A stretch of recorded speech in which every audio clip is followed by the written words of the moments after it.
Bonsoir ma sœur, je confesse que tu vas bien, que tu as passé une belle journée par la grâce de Dieu. J'aimerais t'inviter à passer un moment de prière, un moment d'adoration, un moment dans la présence de Dieu, dans cette série de 3 jours pour manifester la guérison divine conduite par l'Esprit de Dieu. Nous allons passer un moment dans la présence de Dieu, nous allons être fortifiés, nous allons être encouragés, nous allons être réconfortés, nous allons être consolés, quel que soit ce par quoi tu peux passer en ce moment, quelle que soit cette douleur, quelle que soit cette maladie, quelle que soit cette infirmité, quel que soit ce que tu peux ressentir maintenant dans ton corps, dans tes pensées, dans ton cœur, je t'invite à venir passer ce moment dans le calme de la présence de Dieu. Nous allons élever la voix pour confier ce moment à Dieu. Éternel, notre Dieu et notre Roi, nous te bénissons et nous te rendons grâce pour tes bontés renouvelées aujourd'hui. Nous reconnaissons, Père, que c'est toi qui nous as invités ce soir dans ta présence parce que c'est toi qui mets en nous le vouloir et le faire. Nous te rendons grâce pour ce chemin que nous avons déjà parcouru.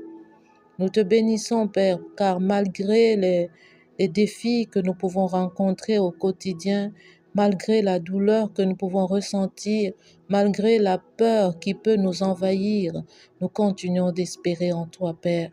Nous n'avons que toi, nous nous appuyons sur toi.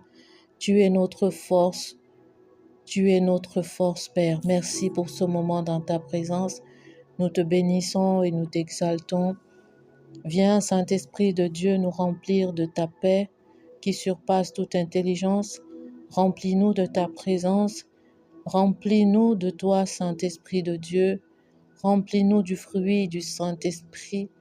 Dans le nom de Jésus-Christ, nous avons prié et nous disons Amen. Amen. Bonsoir ma sœur une fois de plus. Bienvenue dans ce deuxième jour de notre série Manifester la guérison divine. Il y a quelques jours, nous avons appris que croire que Dieu veut vraiment nous guérir. Nous avons appris à croire que Dieu veut vraiment nous guérir. C'est la volonté de Dieu. Dieu ne veut pas que tu souffres. Dieu ne veut pas que tu aies mal. Même si aujourd'hui tu ressens cette douleur, ce n'est pas la volonté de Dieu. Ces moments que nous sommes en train de passer dans sa présence, ma prière véritable est que le Seigneur vienne étendre sa main sur cette situation, sur ce défi, sur cette maladie, sur ton corps, afin que tu puisses ressentir une présence nouvelle, une présence extraordinaire, une présence que tu n'avais jamais ressentie jusqu'à présent.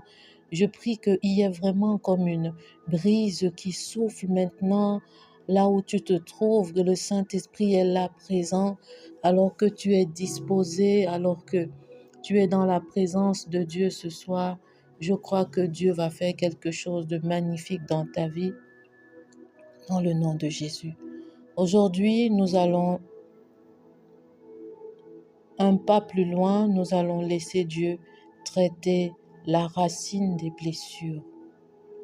Nous allons laisser Dieu traiter la racine. Ce ne sont pas seulement les douleurs visibles qui nous empêchent d'avancer, mais c'est même très souvent des douleurs invisibles. Parce que un défi que tu peux avoir, une maladie que tu peux avoir aujourd'hui dans ton corps, parfois c'est même pas la maladie, mais c'est toutes les émotions, tout ce qui ne peut pas être visible à l'œil. C'est même ça qui est souvent plus compliqué, c'est souvent ça qui est plus challengeant, c'est souvent ça qui nous défie réellement. Mais c'est aussi ces douleurs qui sont cachées au fond du cœur, enfouies depuis longtemps et qui influencent encore aujourd'hui notre manière de penser, notre manière d'aimer, notre manière d'agir. Il y a beaucoup de femmes qui ont du mal à s'exprimer, qui ont du mal à laisser parler leur cœur, par peur du jugement. Parfois, c'est des femmes chrétiennes qui ont vécu des traumatismes, qui ont vécu des abus, mais qui, lorsqu'elles se retrouvent dans un milieu chrétien, ont du mal à s'exprimer, ont du mal à laisser leur douleur sortir. Parce que tant que tu ne parles pas de ce que tu as vécu, tant que tu ne laisses pas aller ces douleurs, elle va rester là. Et très souvent, on va venir masquer ces douleurs, on va venir camoufler ces douleurs. C'est comme si tu avais une blessure, tu sais que la blessure n'est pas guérie. Tu vas peut-être mettre un bandage au-dessus. Tu sais que cette blessure saigne, mais qu'il faut qu'on la soigne, il faut qu'on la traite, mais toi, tu te contentes juste de la recouvrir. Il ne s'agit pas de recouvrir. Il s'agit de laisser Dieu venir traiter la racine. Et pour ça, il faut que tu enlèves ce faux semblant. Il faut que tu enlèves ce pansement et que tu laisses Dieu venir guérir en profondeur. Amen. La parole de Dieu nous dit dans Jean chapitre 8, verset 32, « Vous connaîtrez la vérité et la vérité vous affranchira. » Psaume chapitre 139, verset 23 à 24, « Sonde-moi, ô Dieu, et connais mon cœur, éprouve-moi et connais mes pensées, regarde si je suis sur une mauvaise voie et conduis-moi sur la voie de l'éternité. » Ésaïe chapitre 53, verset 4 à 5. Cependant, ce sont nos souffrances qu'il a portées, c'est de nos douleurs qu'il s'est chargé.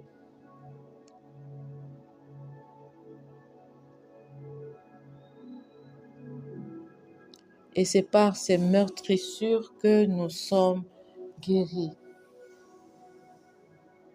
Le châtiment qui nous donne la paix est tombé sur lui, et c'est par ses meurtrissures que nous sommes guéris. C'est par les meurtrissures de Christ que nous sommes guéris. Amen. Je vais partager avec toi quelques clés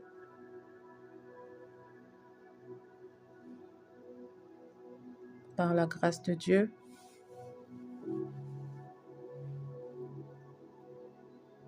pour manifester cette guérison divine.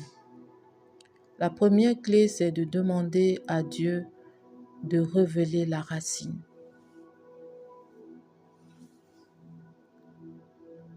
Certaines douleurs sont anciennes, profondément enfuies, tellement cachées. Parfois, ce sont les douleurs de l'enfance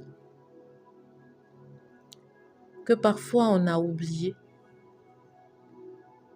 Mais il arrive qu'il y ait souvent un événement qui va venir réveiller ces douleurs et toutes les émotions liées à cette situation vont revenir à la surface. Et à ce moment-là, tu vas commencer à manifester par des cris. Parfois, tu ne dis rien, mais tu as juste des larmes qui te coulent sur les joues. Tu ne peux pas expliquer pourquoi. Tu as comme cette douleur dans ton cœur que tu ne peux pas expliquer. C'est comme si on pressait ton cœur, tu vois. Et puis, tu as juste des larmes qui coulent.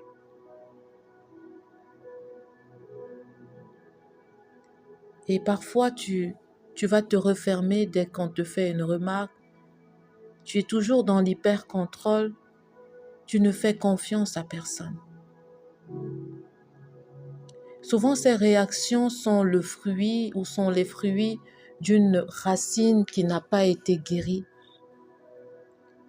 Ça peut être des racines qui sont liées à l'abandon, au rejet, à l'humiliation, à la trahison, aux abus.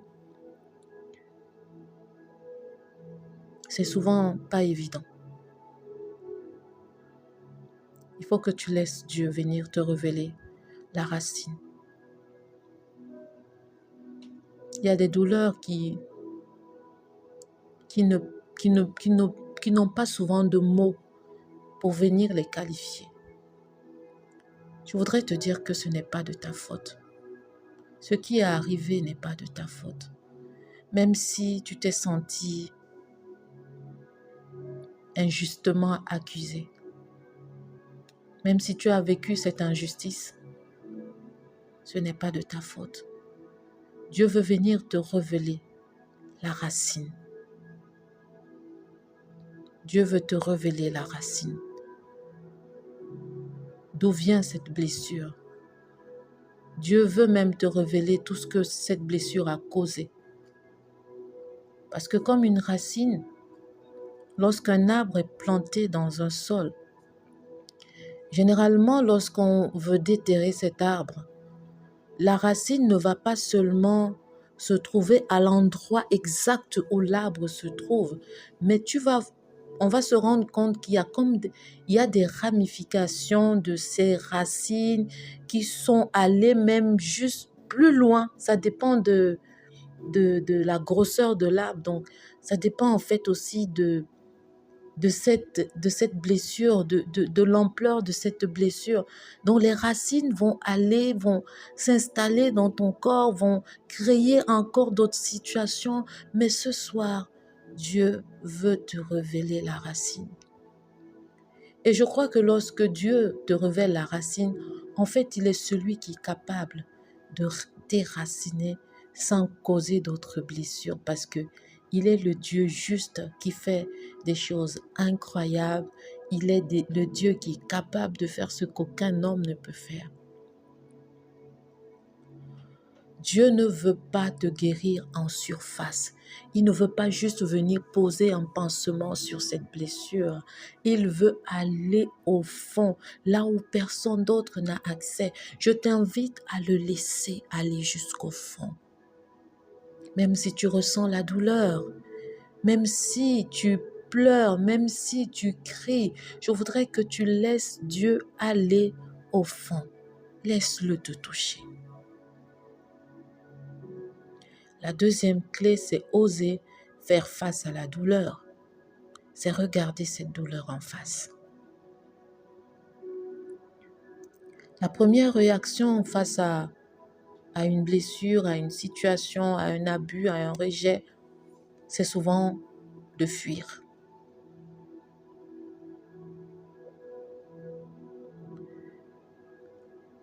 C'est souvent se taire. C'est souvent faire semblant, se dire « ça va aller ». Ça va aller. Mais aujourd'hui, Dieu te dit, je ne te montrerai pas ta douleur pour te condamner, mais je te montre ta douleur pour te libérer. Dieu veut te libérer. Il veut te libérer de cette douleur. Alors laisse-le te présenter cette douleur.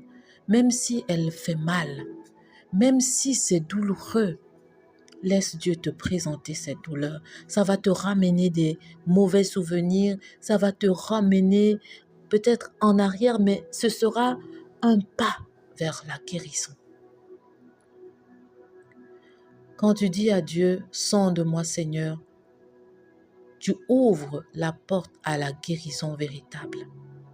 Lorsque tu lui dis, sonde-moi, en réalité, tu es en train de lui demander d'aller à l'intérieur, d'aller chercher là où personne ne peut aller chercher pour enlever. Amen. La troisième clé, c'est de remplacer les mensonges par la vérité. Ce que tu crois détermine ce que tu vis. Si tu crois que tu n'as pas de valeur, tu agiras comme une femme sans valeur. Si tu crois que tu ne sers à rien, tu agiras comme une femme qui ne sert à rien. Si tu crois que tu es inutile, tu agiras comme tel. Mais Dieu dit autre chose. Il dit que tu es choisie. Il dit que tu es précieuse. Il dit que tu es aimée. Il dit que tu es purifiée. Alors je t'invite à remplacer les mensonges. Lorsque les pensées montent dans ton esprit et ou dans ton cœur, des pensées qui disent « je ne suis pas aimable », tu dois plutôt remplacer ce mensonge par la vérité de Dieu. Dieu m'aime d'un amour éternel. Lorsque tu as une pensée qui te dit « je suis une erreur », tu dois remplacer cette pensée par une pensée divine. Je suis une création voulue et formée de Dieu. Lorsque tu as une pensée de « je suis inutile, je ne sers à rien », tu dois remplacer cette pensée mensongère par la vérité de Dieu qui te dit « je t'ai créé pour ma gloire ». Guérir, c'est laisser la vérité de Dieu remplacer les mensonges de la douleur. La douleur va t'amener à confesser des mensonges. Mais réponds à ces mensonges, ces pensées de mensonges par la vérité de Dieu. Amen. Je vais te partager l'histoire de la femme samaritaine. Alors Jésus a rencontré cette femme au puits. Elle vit dans la honte. On connaît cette histoire de la femme samaritaine. Elle est rejetée par les autres, marquée par une vie de blessures relationnelles, 5 maris et encore une situation brisée parce que Jésus lui a dit, même l'homme avec lequel tu vis là, ce n'est pas ton mari. Peut-être qu'elle était dans une relation adultère, peut-être qu'elle était avec un homme qui n'était pas son mari, qui était le mari de quelqu'un d'autre. Elle était dans cette relation, certainement dans une relation. Une chose est sûre, c'était une relation qui n'honore pas Dieu. Mais lorsque tu as vécu le rejet, tu cherches à combler le vide du rejet en allant vers tout le monde. Elle avait eu 5 maris. Donc, dans les 5 maris, elle n'a pas trouvé son bonheur. Elle n'a pas trouvé. Donc, premier mari fini, deuxième mari, relation finie, troisième mari, quatrième mari, cinquième mari. Et même la relation là dans laquelle elle était. Ce n'était pas une relation qui menait à quelque chose. Mais Jésus ne l'a pas condamnée. Il lui a parlé avec vérité et avec amour. Il révèle sa douleur, mais il l'invite à boire à une source nouvelle. Cette source qui ne tarit pas. Si tu savais qui est celui qui te parle, tu lui demanderais de l'eau vive. Jésus veut te parler ce soir. Cette femme est touchée dans son cœur. Lorsqu'elle voit quelqu'un, un homme, lui parler, elle se dit, mais s'il me parle, c'est parce qu'à un moment, certainement, elle s'est dit, elle n'a pas de valeur, elle ne vaut rien, c'est une femme qui va être utilisée par tout le monde. Donc, du coup, sa vie n'a pas de valeur, en fait. Sa vie n'a pas de valeur. Sa vie n'a pas de valeur. Donc, cette femme est touchée lorsque Jésus lui parle. Elle laisse sa cruche. Donc, elle laisse sa cruche qui représente son passé et sa honte. Et elle court annoncer Jésus à toute sa ville.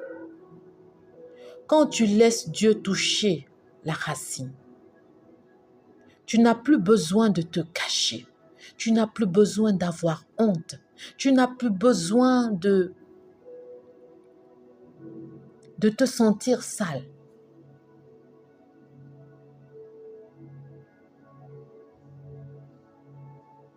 Tu deviens un témoignage vivant.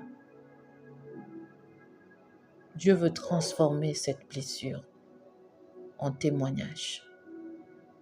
Dieu veut transformer cette blessure en témoignage.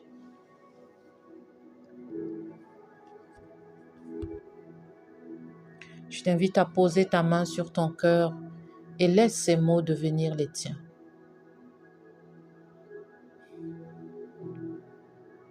Seigneur, je t'ouvre mon cœur sans filtre.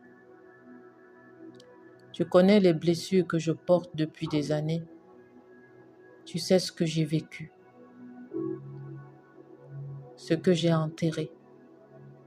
Tu connais les traumatismes que j'ai enfuis à l'intérieur de moi. Tu connais ces abus. Je ne veux plus fuir. Je ne veux plus me cacher. Je ne veux plus faire semblant. Je ne veux plus avoir honte. Je veux guérir profondément. Sonde-moi, Seigneur. Montre-moi les racines cachées, les souvenirs, les paroles blessantes, les choix que j'ai faits par peur ou par douleur. Je les expose à ta lumière. Saint-Esprit, viens maintenant révéler les mensonges que je crois. Remplace-les par ta vérité. Je suis aimée. Je suis précieuse. Je suis restaurée par le sang de Jésus. Je suis désirée par Dieu. J'ai du prix aux yeux de Dieu. Je te donne la permission, Seigneur, de guérir ce que je ne peux pas réparer toute seule.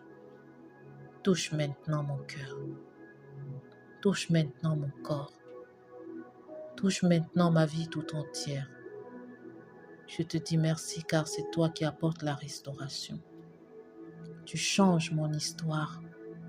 Tu changes mon identité. Tu transformes ma vie en un sujet de gloire, un sujet de témoignage dans le nom de Jésus. Ma sœur, tu viens d'ouvrir la porte à une guérison profonde et durable. Ce que Dieu commence en toi, il va le compléter. Continue d'écrire, continue de prier, d'écouter. Ne bloque pas le processus. La lumière fait mal parfois, mais elle libère. L'action de ce soir, c'est d'écrire dans ton carnet les souvenirs ou les émotions que le Saint-Esprit a fait remonter aujourd'hui. Identifie un mensonge que tu crois encore et écris en face la vérité biblique à proclamer à la place. Je te remercie d'avoir été présente à ce deuxième jour. Demain, on se retrouve pour la suite et la fin de notre série. Marcher dans la liberté et proclamer sa restauration. Partage ce moment avec une femme qui en a besoin. Tu n'es pas seul. Tu es sur le chemin de la guérison. Marche devant. Sache que Dieu est avec toi. Marche en sachant que tu n'es pas seul, que Dieu te tient par la main. Que Dieu te bénisse, qu'il te restaure, qu'il te visite. Je te souhaite une excellente nuit sous la protection divine. À demain par la grâce de Dieu.